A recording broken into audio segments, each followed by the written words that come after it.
로마서 16장을 보겠습니다. 일단은 말씀을 읽고 생각을 하십시다. 5절부터 오늘은 16절까지만 보도록 하겠습니다. 원래는 마지막까지 하려고 했는데 다음 주일을 로마서를 마무리하는 마지막 주일로 그렇게 생각을 하고요. 5절부터 이제 6절부터 5절입니다. 5절부터 16절까지를 여기에 많은 이름들이 나오는데 다 생소한 이름들입니다. 그러나 어쨌든 제가 조금은 설명을 드릴게요. 찬찬하게 같이 읽어보도록 하겠습니다. 또 저희 집에 있는 교회에도 문안하라. 내가 사랑하는 에베네도에게 문안하라. 그는 아시아에서 그리스도께 처음 맺은 열매니라. 너희를 위하여 많이 수고한 마리아에게 문안하라. 내 친척이요 나와 함께 갇혔던 안도니와 유니아에게 문안하라. 그들은 사도들에게 존중이 여겨지고 또한 나보다 먼저 그리스도 안에 있는 자라. 또 주 안에서 내 사랑하는 암블리아에게 문안하라. 그리스도 안에서 우리의 동력자인 우르바노와 나의 사랑하는 스다구에게 문안하라. 그리스도 안에서 인정함을 받은 아벨레에게 문안하라. 아리스토블로와의 건석에게 문안하라. 내 친척 헤로디온에게 문안하라. 나기수의 가족 중 주 안에 있는 자들에게 문안하라. 주 안에서 수고한 드루베나와 드루보사에게 문안하라.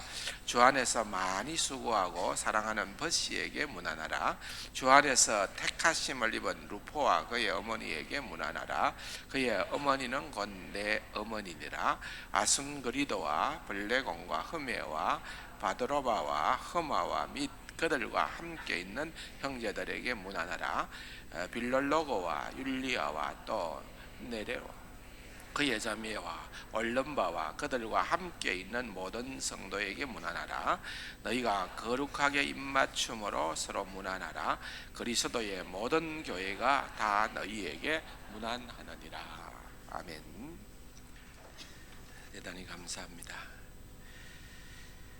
지난 주일날 혹시 여러분들 저녁 시간쯤에나 TV를 좀 보셨는지 모르겠습니다. 저도 모처럼 한번 TV를 틀어보았더니만은 트럼프 대통령이 판문점에서 우리 문 대통령하고 또 북에서 내려온 우리 김정은 위원장하고 그렇게 3자회담도 하고 또 북미회담도 하는 그런 모습들을 직접 중계를 해주더라고요. 그리고 나서 이어서 이제 트럼프가 모든 일정을 마치고 미국으로 귀국을 하는데 우리나라에 파병 나와 있는 주한 미군들을 위하여서 오산 기지 공항으로 가서 거기에서 이제 한번 격려를 해주고 비행기를 타고 돌아가는 그런 일정이라고 그렇게 소개를 하더라고요. 그래서 좀 이렇게 지켜보고 있었습니다. 별다른 기대감은 없었습니다만은 이렇게 보고 있었는데 그 행사가 진행될 때에 저는 아주 큰 감동을 받았어요. 여러분 혹시 보셨어요? 보신 분들은 한 가지 놀라운 게 있었을 거예요. 물론 이제 밑에 다 보좌관들이나 참모들이 자료를 다 해줬겠지만은 그래도 그 트럼프 대통령이 긴 시간을 할애해서 사람들의 이름을 불러줘요. 물론 지휘관의 이름도 있고 때로는 이제 부사관이라고 해서 장교는 아니지만은 그렇게 또 장병들을 돌보는 역할을 하는 그런 사람들의 이름도 부르고 또 오사는 공군기지잖아요. 그런데 이제 우리는 육해 공군이 다 들어와 있을 거 아니에요. 그러니까 각 곳에서부터 이렇게 근무를 하는 탁월한 사람들의 이름을 이렇게 간단한 소개를 하면서 이름을 불러주고 어디에 있느냐고 박수도 쳐주고 또 한국계는 누구냐고 박수도 쳐주고 정말 너무 섬세하게 한 사람씩을 불러줄 때에 굉장히 감동을 했습니다. 만약 트럼프 대통령이 그 사람의 이름을 부를 때에 당사자였다면 그 심정이 어떨 것 같아요? 제 생각에는 막 가슴이 벅차올라서 잠을 잘 못 이루지 않겠는가. 내가 이곳까지 왔는데, 내가 이렇게 이역만리 와서 이곳에서 이렇게 군생활을 하는데 대통령이 내가 여기 있다는 것을 알고 나에게 이렇게 얘기를 한다. 나의 이름을 불러주고 나를 격려하고 그렇게 한다. 저는 이런 것은 우리가 좀 본받을 필요가 있다고 봐요. 우리도 파병 부대가 있거든요. 대통령께서 해외 순방을 하거나 이럴 때 있을 때에 그 근처를 지나가다 보면은 이렇게 들릴 때가 있잖아요. 그러면은 그 참모들이 좀 잘 해줘서 거기 가서 수고하는 우리 장병들의 그 이름을 한 번씩 불러주고 격려해주고 박수치고 하면은 얼마나 신이 나겠습니까? 대통령께서 나를 이렇게 알고 계시는구나, 나의 수고를 알고 있구나, 이런 식으로 되면은 정말 어떤 어려움도 아마 이길 수 있는 그런 어떤 생각이 들 것 같아요. 사도 바울이 지금 여기에 우리가 읽어보았던 이 이름들은 우리는 대부분 뭐 그냥 무감각하게 별 감동 없이 오히려 지루하리만큼 여겨지는 그런 발음도 불편한 이름들 아니겠습니까? 누구인지도 잘 모르는 이름들이에요. 근데 사실은 이 사도 바울이 아직 한 번도 가보지 않았던 곳이 로마예요.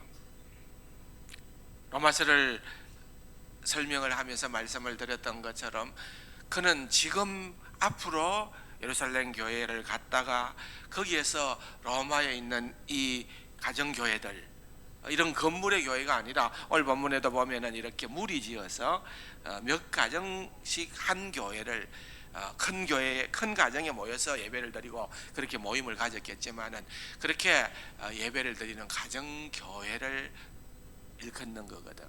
그래서 그렇게 그들을 가보고 싶은데 그들에서 그들과 교제하고 그들로부터 파송도 받고 후원도 받아서 이제 땅끝이라고 그 당시에 생각했던 스페인으로 가서 선교 사역을 이렇게 하고 싶은 마음이 간절했었는데, 어쨌든 간에 그 로마의 교회를 아직도 가보지 않았지만은 로마의 교회를 생각할 때에 이렇게 떠오르는 인물들이 있었다는 거예요. 대단한 거예요. 대단한 거. 아직 한 번도 가보지 않았는데 그 가운데 지금 이름이 26명의 이름이 나오고 26명의 이름이 나오고 그 가운데 26명의 사람을 언급하고 그 가운데 24명의 이름을 언급을 하고 있습니다. 그 중에 3명은 물론 한 사람 베베는 편지를 들고 가는 사람이니까 여기에서는 로마에 있는 사람은 아니고요. 지난 주일날 말씀을 드렸던 갱그리아 교회의 일꾼이었던 베베가 얘기가 되어졌고요. 그러나 그 다음에 나오는 브리스길라와 아굴라 부부부터는 정말 사도 바울을 위하여서 목숨까지도 내놓을 수 있는 그런 믿음의 동력자들로부터 시작되어지는 이 이름들은 다 로마 교회의 성도들의 이름이라는 거죠.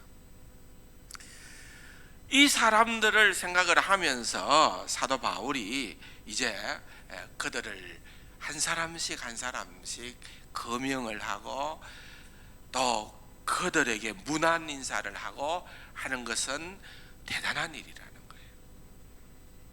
어쩌면은 하나님께서 우리를 보시면서 너는 내 아들이다, 너는 내 딸이다, 하나님께서 우리를 각자의 이름을 하나님께서 지나치지 아니하시고 우리의 이름을 불러주신다고 한다면은 여러분, 그 이름이 얼마나 소중하고 대단한 이름이겠습니다.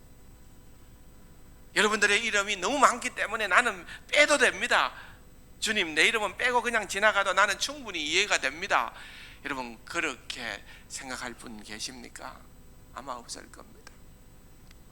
어떤 경우에를 막론하고 하나님께서 내 이름을 좀 불러주시면 좋을 것 같다, 그런 생각을 할 것 같아요. 사실 충분한 내용들이 다 담겨 있는 것은 아니기 때문에, 왜? 사도 바울은 누구 하면은 벌써 그 사람에 대한 것을 다 알겠죠. 다 알겠지만은 적어도 이 로마서 16장에 기록된 이 사람들의 이름에 대해서는 그것이 우리에게 주어지는 제한된 지식입니다. 거기 거의 다 합니다. 대체적으로 지난 주일날 생각해 보았던 브리스길라와 아굴라와 같은 사람은 또 다른 사도행전이나 또 다른 책들을 통하여서 그들의 이름이 여러 차례 거론이 되기 때문에 그런 것들을 통해서 좀 더 풍성한 정보를 가지고 우리가 생각을 해볼 수가 있지만은, 오늘 우리가 읽어보았던 이 인물들은 대부분 다 그 사람들을 우리가 모르는 사람입니다. 그런데 이제 우리가 이것을 다 굳이 성경이 그것을 우리에게 다 명쾌하게 설명을 하고 있지 않음에도 불구하고 알아야 될 필요는 없을 것 같아요. 그러나 이제 적어도 우리가 큰 그림으로 알 필요는 있겠다.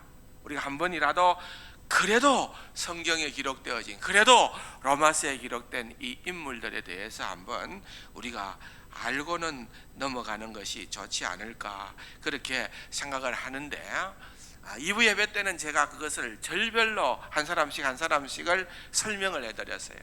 그런데 그렇게 설명하는 것도 한 방법이지만은 꼭 그렇게까지도 또 안 해도 될 것 같아요. 2부 예배 때보다 시간이 더 많이 지나갔기 때문에. 어떻게 우리가 분류를 해볼 수가 있는가 하면은, 여기에 등장하는 사람들을 우리가 이름만 봐서는 우리는 잘 몰라요. 잘 모르지만은 그 이름을 통해서 또 그분을 수식하고 있는 그런 표현들을 통해서 우리가 좀 헤아릴 수 있는 것은, 이 사람이 첫째는 유대인이냐 이방인이냐예요. 유대인이냐 이방인이냐. 마리아 유대인일까요 이방인일까요? 예? 마리아는 유대인이에요. 유대인. 예수님의 모친 마리아. 유대인들 가운데 흔한 이름, 우리로 말하면 영자라든지 옛날 분들 흔한 이름 있잖아요. 구약 히브리 단어의 이름으로는 미리암이라 그랬는데 이 마리아로 돼 있거든요. 마리아라는 이름 딱 떠오르면은 이건 벌써 이 유대인이에요. 유대인. 우리는 그걸 또 설명을 해야 어느 정도 알아들을 수는 있겠지만은 이 사람들에게는 그것이 쉬운 거예요. 유대인이냐 아니냐, 그것은 굉장히 쉬운 표현입니다. 브리스길라와 아굴라 또는 바울의 친척들 보십시오. 7절에 보면은 내 친척이여 나와 함께 갇혔던 안드로니고와 유니아. 안드로니고와 유니아라는 것은 부부라고 볼 수가 있어요. 부부라고 볼 수 있는데 이 사람들도 내 친척이니까, 사도 바울의 친척이니까 유대인입니까 이방인입니까? 유대인이라 볼 수 있겠죠. 유대인들이 있다는 거죠. 근데 그 사람들에 대한 설명이, 그들은 사도들에게 존중이 여겨지고 사도들의 눈에 볼 때에 이 존중이 여겨진다는 말은 영어 성경에 보면 outstanding이라는 단어를 사용하는데, 사도들이 보면서 이 존중이 여겼다는 그런 표현으로 우리말에도 번역이 되어 있지만은 좀 더 정확한 번역은 이것은 어몽이라는 단어를 써야 된다는 거예요. 그러니까 사도들 중에 outstanding 했다는 거예요. 사도들 중에 뛰어났다는 거예요. 그게 무슨 말인가 하면은, 사도라고 하는 것은 이 헬라 말로는 아포스톨로스라는 말인데, 이 아포스톨로스라는 말은 보냄을 받은 자다. 보냄을 받은 자를 사도라고 그랬어요.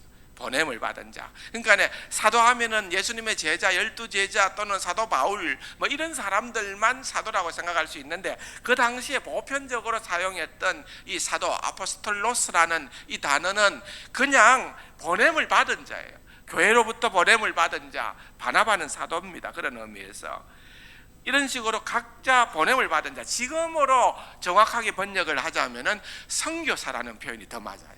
예, 보냄을 받아서 하나님의 나라 확장을 위해서 일하는 자. 그래서 여기에 나타나는 7절에 안드로니고와 유니아는 지난 주일날 살펴보았던 것처럼 브리스길라처럼 여인들 가운데에서 주목받을 만한 여인이라는 거예요.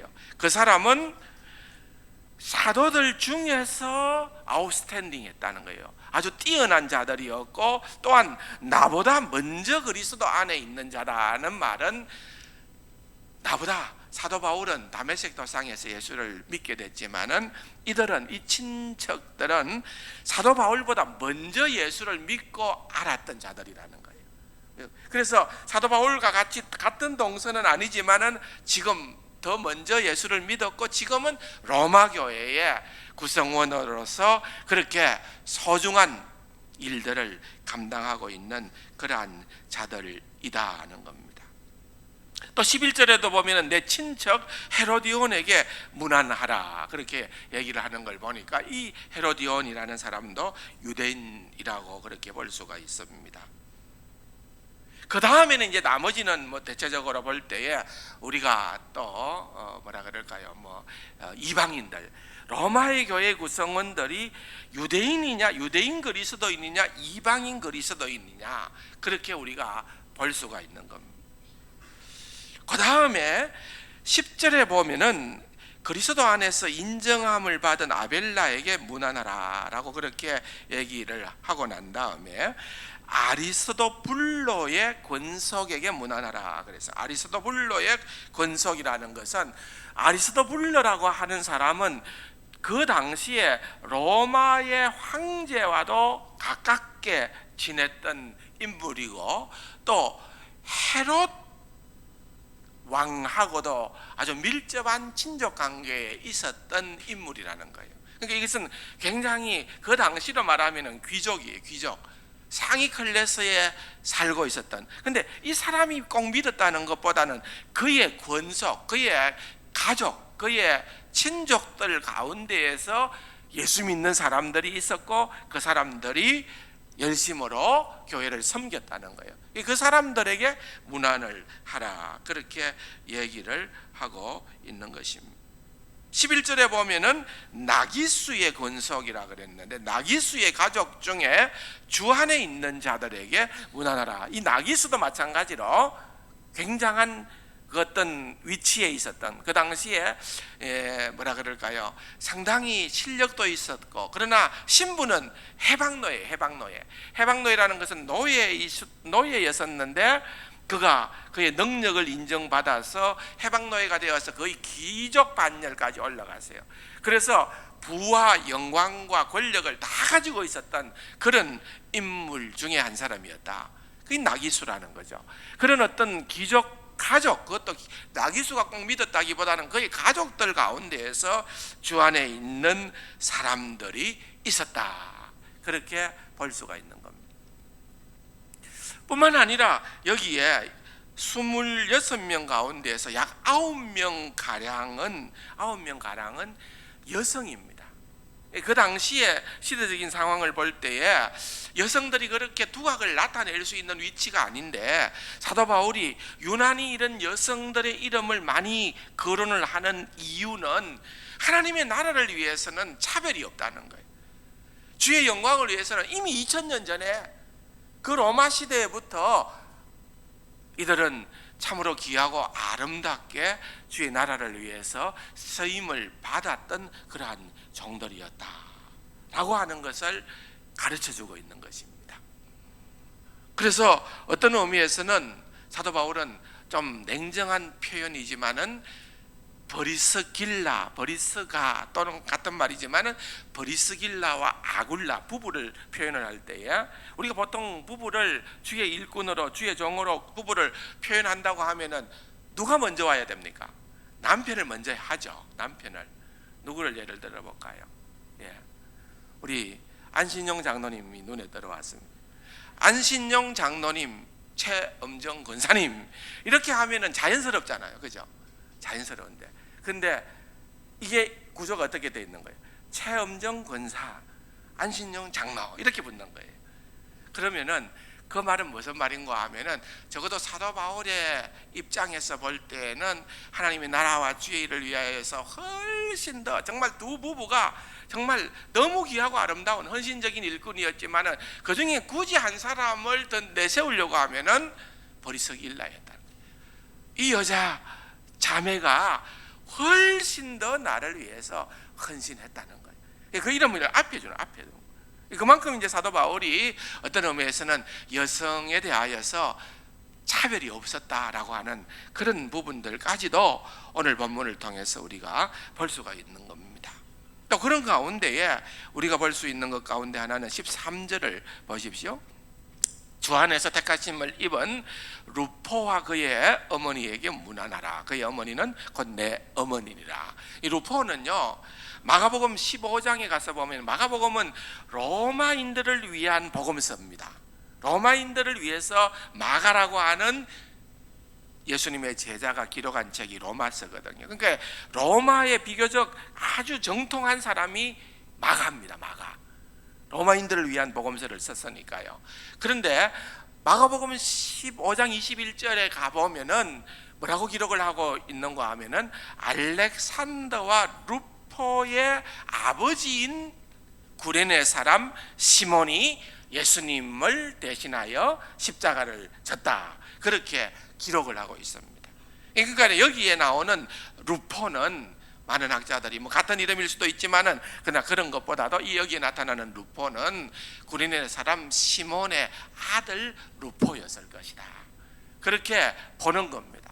그리고 그 루포의 어머니는 사도 바울은 그의 어머니는 곧 내 어머니다, 그렇게 얘기할 정도로 많은 절대적인 그런 어떤 사랑을 함께 나누었던 자로 그렇게 볼 수가 있다는 것입니다.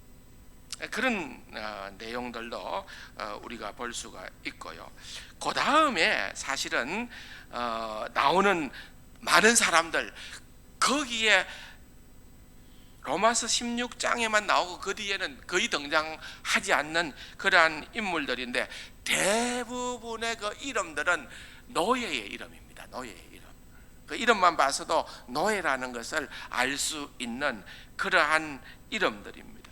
그래서 노예였거나 해방 노예였거나 그러한 이름들이 대부분입니다. 암블리아, 우르바노, 스다구 뭐 이런 계속 등장하는 그런 이름들이 우리가 그냥 지나가는 이름들이 그렇다는 거예요. 그러니까 이게 무슨 말씀인가 하면은 이 로마에 있는 가정교회가 얼마나 아름다운 교회인가를 보여주는 거예요. 무슨 말인가 하면은 이것은 유대인과 이방인은 서로 상종치 않는 그런 시대였는데, 그런데 이 로마에 있는 가정교회들에게는 그것이 그렇게 나뉘어진 게 아니고 유대인이든 예수 믿는 사람이면은 이방인이든 관계없이 그렇게 모였다는 거예요. 남자와 여자가 구별됨이 없이 모였다는 거예요. 귀족과 노예가 서로 차별이 없이 모여서 교회의 아름다운 구성원을 맺고 있었다는 거예요. 그게 놀랍다는 거예요. 그게 놀랍다. 주 안에서 사랑하는, 주 안에서 그리스도 안에서 너무나도 많은 수고를 하고 있는 이런 표현들이 굉장히 많이 등장을 하지 않습니까? 주님 안에서, 그리스도 안에서 사랑하는, 수고하는, 주 안에서 사역하는 자들이 다 어떤 사람입니까? 하나님의 나라 확장을 위하여서 정말 하나님의 보내심을 받은 자라는 그러한 사도의식을 가지고 그에 주어진 곳에서 최선을 다해서 일을 했던 그러한 인물들이었다 하는 겁니다. 비록 그들이 이렇게 큰 건물을 가지고 같이 다 모여서 있지는 못하지만은 3개 내지는 5, 6개 정도 되는 그런 가정교회를 이루지만은 그 가정교회의 구성원들이 너무나도 귀하고 아름다운 구성원들이었다는 것. 교회는 어떤 조건이 있어서는 안 된다는 겁니다. 제가 미국에 있을 때에 교회들을 방문을 해보면은 어떤 교회는 주로 백인들만 있는 교회가 있어요. 어떤 교회는 흑인들만 주로 있는 교회가 있어요.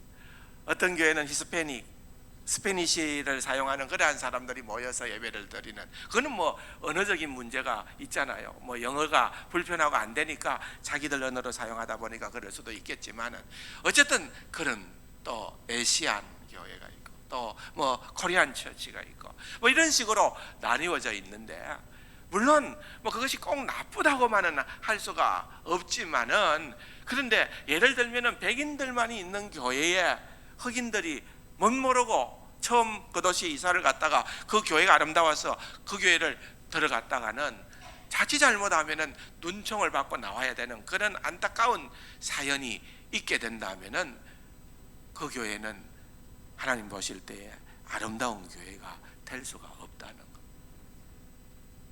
그래서는 안 된다는 것입니다. 사랑하는 성도 여러분, 오늘 우리도 마찬가지입니다.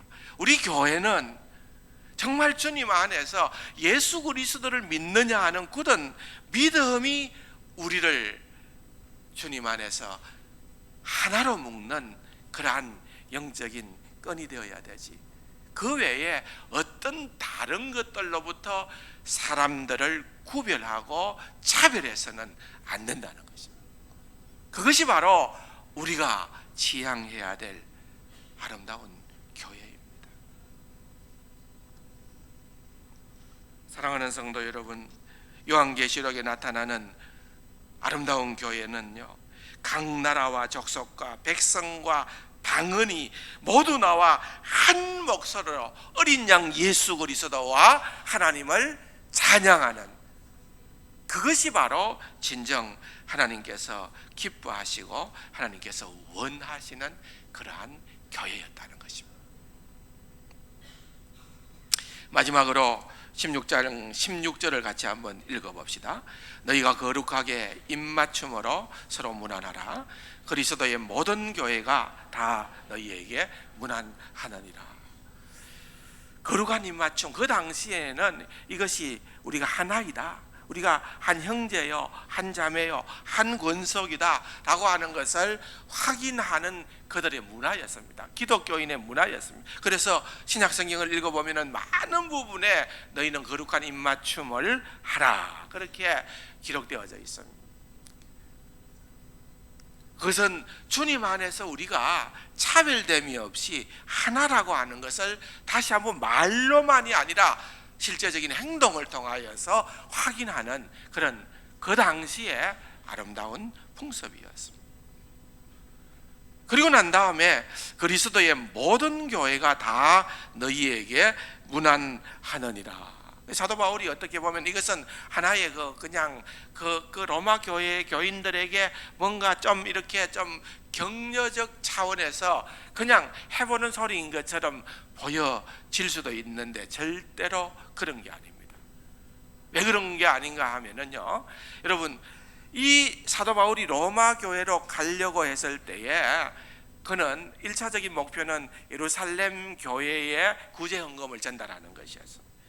극심한 흉년으로 말미암아 예루살렘 교회가 어려움을 겪었을 때에 그는 주변에 있는 많은 교회들에게 예루살렘 교회를 위하여서 구제 헌금을 우리가 하자, 이것을 그들이 마땅히 받도록 위해서 기도하고 우리가 전달을 하는 것이 주님 안에서 우리가 한 식구라는 것을 확인할 수 있는 기회다, 그렇게 생각을 하고 헌금을 모았지 않습니까? 그래서 각 교회 대표들이 그렇게 모은 헌금을 가지고 바울을 만나기 위해서 온 겁니다. 그래서 만나서 바울을 만나고 헌금에 대해서 서로 그렇게 모으는 가운데에 바울이 자기의 계획을 얘기했겠지요. 나는 이제 당신들과 함께 이 헌금을 가지고 예루살렘 교회에 전달하지만은 그것으로 끝나는 것이 아니라 나는 로마를 들려야 되고 궁극적으로는 스페인에 가서 복음을 전하는 일이 하나님께서 내게 주신 그러한 소명이다, 그렇게 얘기를 하고 그와 같은 일들에 모든 사람들이 다 공감을 했다는 것입니다. 그래서 베레아, 데살로니가, 더베, 루스드라, 에베소 등지에서 온 모든 교회를 대표하는 사람들이 사도 바울의 마음을 가지고 있는 거예요. 그래서 사도 바울이 그들의 그 모든 것을 다 담아가지고 그리스도의 모든 교회가 로마에 있는 여러분들의 교회에 문안을 합니다. 여러분들과 우리는 모두가 주님 안에서 만난 적도 없지만은 다 우리는 하나입니다 라고 하는 것을 말씀하고 있는 것입니다. 사랑하는 성도 여러분, 이것이 우리의 모습이다. 이미 2000년 전에 이 사람들에 대해서는 우리가 더 이상 아는 지식이 없지만은, 그러나 사도 바울의 이 편지의 내용을 우리가 더듬어 보면서 우리에게 허락하시는 너무나도 귀하고 아름다운 교훈들이, 교회가 마땅히 해야 될 귀한 교훈들이 여기에 아름답게 들어있다는 것을 명심을 하시고 주님 앞에서 아름답게 신실하게 그렇게 신앙생활을 하며 하나님의 나라를 확장해가는 귀하고 복된 우리 세상 가족들이 다 되기를 주님의 이름으로 축원합니다. 좋으신 아버지 하나님, 감사합니다. 오늘도 우리에게 주신 이 말씀을 기억을 하면서 주님 앞에서 정말 하나님 나라를 위해서 우리가 힘을 다해 하나가 되어 주의 영광을 위해 일할 수 있고 달려갈 수 있도록 은혜를 다하여 주옵소서. 예수님의 이름으로 감사기도 드립니다. 아멘.